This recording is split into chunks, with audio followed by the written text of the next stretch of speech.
That's the gap nobody in the real estate seminar mentions. Owning the dirt and operating the dirt are two separate financial universes, and most people who buy into one assume they've bought into both. Stick around. The math gets uglier the closer you look. Dirt under your boots. A tractor with your name stenciled on the door. Thousands of acres stretching to a horizon you technically own. Farming sells itself as the last honest asset. Real, physical, essential. Everyone eats. Demand never disappears. Here's the paradox. The average American row crop farm grosses over $1 million a year and keeps less than 3 cents of every dollar. Some years, less than 1. You can own more land than a small European country and still take home less than a mid-level office manager. Land ownership feels like wealth. Running the land is a different business entirely, and it's brutal. Bootstrapped and local starts around $40,000 to $200,000. A handful of leased acres, a used tractor bought at auction, direct sales at a farmer's market or a roadside stand. Margins here can actually look decent because you're selling retail, not commodity. The catch? Your ceiling is your own 2 hands. Scale past a few acres of vegetables and the labor math collapses. Mid-market and regional is where most real farms live. 2,000 to 8,000 acres of row crops. Corn, soybeans, wheat. Capital requirement? $1 to $5 million. And that's assuming land is already in the family or financed through generational debt. This tier is a commodity business wearing a John Deere hat. You don't set your price. Chicago does. Here's the part that breaks people's assumptions. Farming isn't a business that sets prices. It's a business that accepts them. You grow a bushel of corn and the price of that bushel was decided months ago on a trading floor you've never stood on by people who've never touched a combine. You are structurally a price taker in a global casino where you don't choose the game and you don't choose the stakes. You only choose how many chips you put on the table each spring. 2 terms tell you whether you're winning or losing before harvest even starts. Basis, the gap between the local cash price a grain elevator pays and the futures price on the board, can silently eat 5, 10, 15 cents a bushel before you've sold a single load. And break-even price per bushel, the number that has to be beaten just to cover seed, fertilizer, fuel, and rent, has crept upward for a decade, while commodity prices stayed roughly flat. Here's the counterintuitive fact.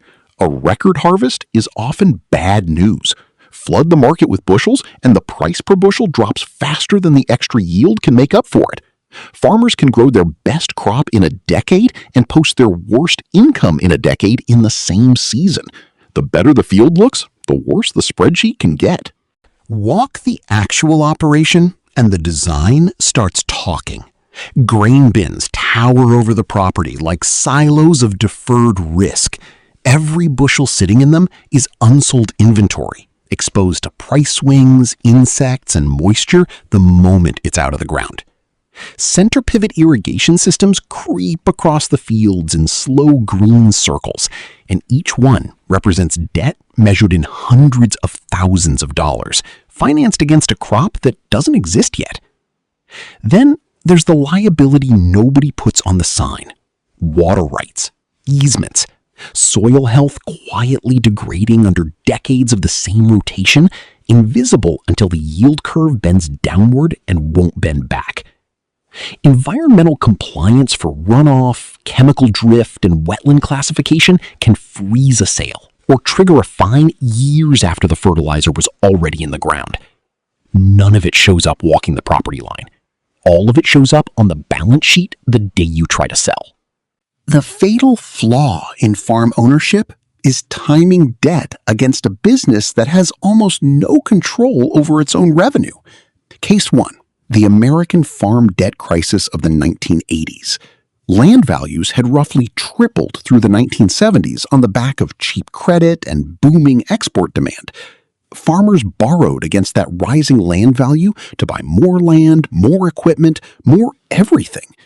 Then the Federal Reserve slammed interest rates upward to fight inflation.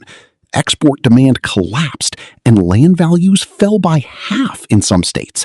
Farmers who had leveraged rising paper wealth into real debt found themselves owing more than their land was worth, on loans priced far above what the crops could service.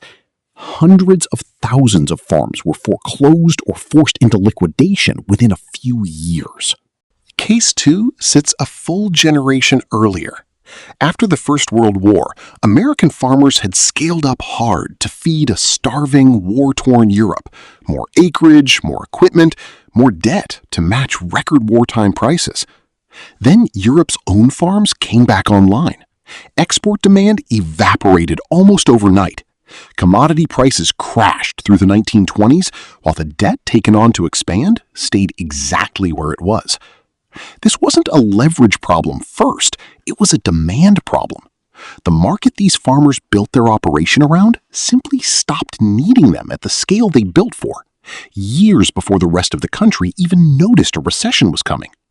Same root cause, different trigger. Debt sized for a market condition that didn't hold. Reduce it to one line. Revenue minus input cost minus land carrying cost equals almost nothing most years for most operators. Realistic net margin on commodity row crop farming, 1 to 3%. Some seasons, negative. The operators who actually win this game rarely win it by growing more. The Resnick family built one of the largest private farming operations in America. Hundreds of thousands of acres of almonds, pistachios, and citrus. Not by selling raw commodity into that same brutal spot market everyone else is stuck in, but by controlling processing, branding, and distribution on top of the dirt. They stopped being price takers by refusing to sell a bushel to anyone. They sold a brand instead. That's the entire model, stripped down. The land rewards whoever builds the system around it. The processor, the lender, the institution collecting rent on the asset underneath.